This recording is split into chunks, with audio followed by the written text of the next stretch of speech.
Hello नमस्कार, मैं doctor Rajneesh Kumar आप सभी का एक बार फिर से हार्दिक स्वागत करता हूं। आज की वीडियो लेक्चर में हम चर्चा करेंगे हिंदी साहित्य का सरल इतिहास के अंतर्गत रीतिकालीन काव्य धारा के ऊपर। इससे पहले हमने लगातार आदिकाल भक्तिकाल पर बातचीत कर लिया है और रीतिकालीन कविताओं की सामान्य परिचय के अंतर्गत पिछले वीडियो लेक्चर में हमने चर्चा किया था। उम्मीद है कि आप सभी ने उन वीडियोज़ को देख लिया होगा। उसी क्रम को आगे बढ़ाते हुए हम रीतिकालीन काव्य धारा पर बात करेंगे।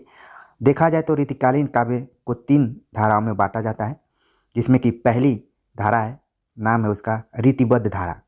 ये जो वीडियो लेक्चर है ये प्रतियोगिता के दृष्टिकोण से काफ़ी इंपॉर्टेंट है, क्योंकि परीक्षाओं में निश्चित तौर पर 2 या 3 सवाल इस टॉपिक से आते ही हैं।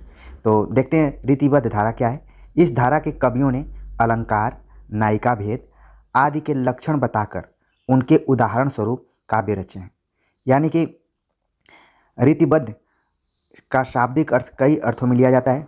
कुछ लोग मानते हैं कि जो परंपरा या रीति से हमें प्राप्त हुई है, जैसे कि जो काव्य रूप हैं अलंकार, नायिका भेद आदि, उसका चरमोत्कर्ष रीतिकाल में दिखाई पड़ता है। आमतौर पर ये संस्कृत काव्य के अंतर्गत ज़्यादा दिखाई पड़ता था। बीच में कुछ इसमें कमी आई थी, लेकिन जैसे रीतिकाल शुरू हुआ तो उसमें काव्य शास्त्रीय लक्षण को ज़्यादा बल दिया गया और तमाम जितने भी कवि थे वे अपने को आचार्य और कवि दोनों की श्रेणी में रखते थे। तो यहाँ पर यही बताने की कोशिश है कि जो रीतिबद्ध धारा है वो अपने जो रीति या फिर परंपरा या परिपाटी से चली आ रही काव्य धाराएँ थीं उनको आदर्श रूप बनाकर उसमें अलंकार, नायिका भेद आदि के लक्षण बताकर उनके उदाहरण को उन्होंने लिखा और जिसके माध्यम से उनकी कविताएं बनी।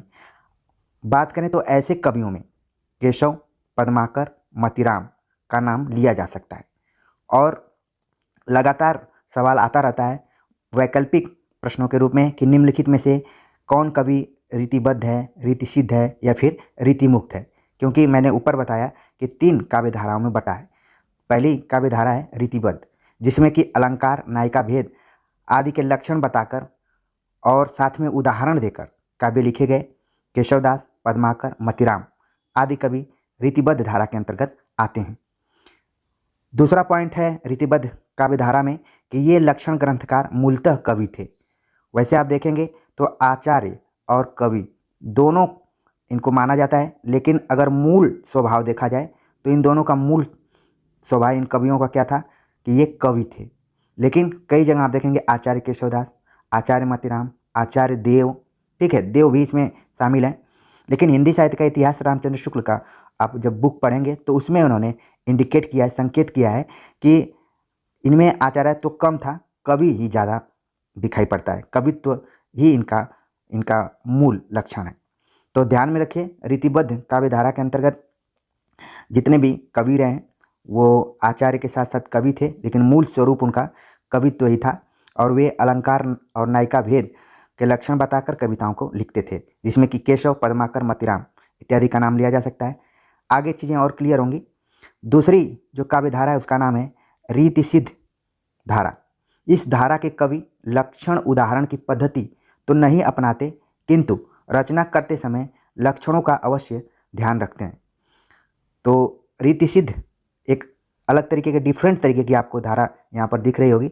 रीतिबद्ध में तो छिपा ही हुआ है कि ऐसी काव्य धारा जो कि रीति को लेकर चलती हो, लेकिन यहाँ पर रीतिसिद्ध यानी कि रीतिबद्ध से अलग है, वो लक्षण उदाहरण की पद्धति नहीं अपनाते हैं लेकिन उसका ध्यान जरूर रखते हैं, मतलब कि सिद्ध करते हैं उसको। ऐसे कवियों की बात करें तो इकलौते कवि बिहारी का नाम इसमें आता है और एग्जाम में काफ़ी बार सवाल आ चुका है कि बिहारी का संबंध किस प्रकार के काव्य धारा से है। तो ऑप्शन में रहता है रीतिबद्ध, रीतिसिद्ध, रीतिमुक्त या फिर भक्ति काल लिख देगा। तो इस हिसाब से इसका सही जवाब है रीतिसिद्ध। आगे बात करते हैं तीसरी जो काव्य धारा है उसका नाम है रीतिमुक्त धारा। रीतिमुक्त धारा, इस धारा के कवि लक्षण उदाहरण की न तो पद्धति अपनाते हैं न ही लक्षणों का ध्यान रखते हैं। तो देख रहे हैं कि ये तीसरी जो धारा है ये एकदम से अलग है। ये न तो लक्षण उदाहरण को अपनाते हैं और न उन लक्षण उदाहरणों का ध्यान रखते हैं। ये प्रेम के विशेषतः विरह के उन्मत्त गायक हैं। यानी कि जितने भी रीतिमुक्त धारा के कवियों को आप पढ़ेंगे उनका प्रेम वर्णन काफ़ी इम्पोर्टेंट रहा है, और उस प्रेम वर्णन में विरह की जो भावना है वो इम्पोर्टेंट रही है। इसीलिए इनसे जब प्रश्न पूछा जाता है तो इनके साथ इनकी प्रेमिकाओं का नाम भी जुड़ा रहता है कि घनानंद की प्रेमिका कौन थी, बोधा की प्रेमिका कौन थी, आलम की कौन थी। तो आप देखेंगे जो तीसरी काव्य धारा है ये थोड़ी सी अलग ढंग की है। इसमें प्रेम की प्रधानता है और प्रेम के अंतर्गत भी विरह की, जो मतलब श्रृंगार के दो पक्ष होते हैं, संयोग और वियोग। तो वियोग इन लोगों में ज़्यादा पाया जाता है। विरह के उन्मत्त गायक कवि कहे जाते हैं। तो इस तरीके से जो एक एक पॉइंट्स आप सभी को बताया जा रहा है वो एक एक पॉइंट्स ऑप्शंस के रूप में आपको परीक्षाओं में देखने के लिए मिल जाते हैं।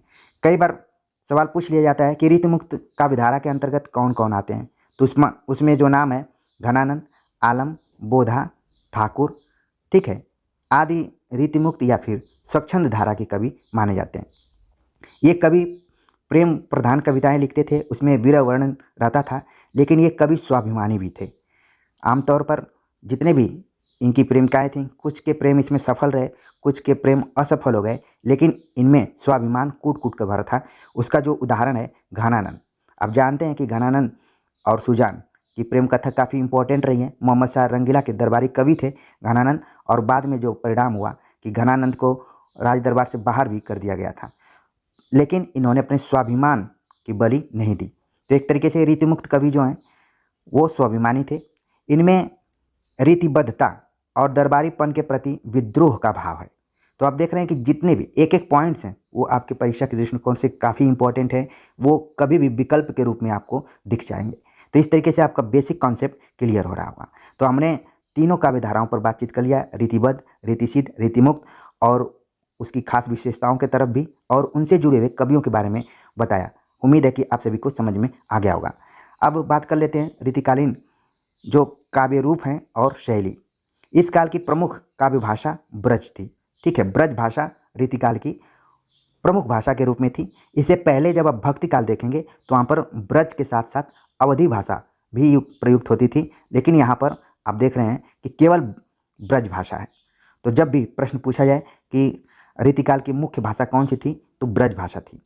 अगर काव्य रूप और शैली के बारे में बात करें आगे, तो इसमें कवित्त, सवैया, दोहा आदि प्रमुख छंद रहे हैं। रीतिकालीन कविता के दरबारीपन पर फारसी काव्य का थोड़ा बहुत प्रभाव पड़ना स्वाभाविक था। खासतौर से आप देखेंगे घनानंद और बिहारी में इस तरीके का रूप दिखाई पड़ता है।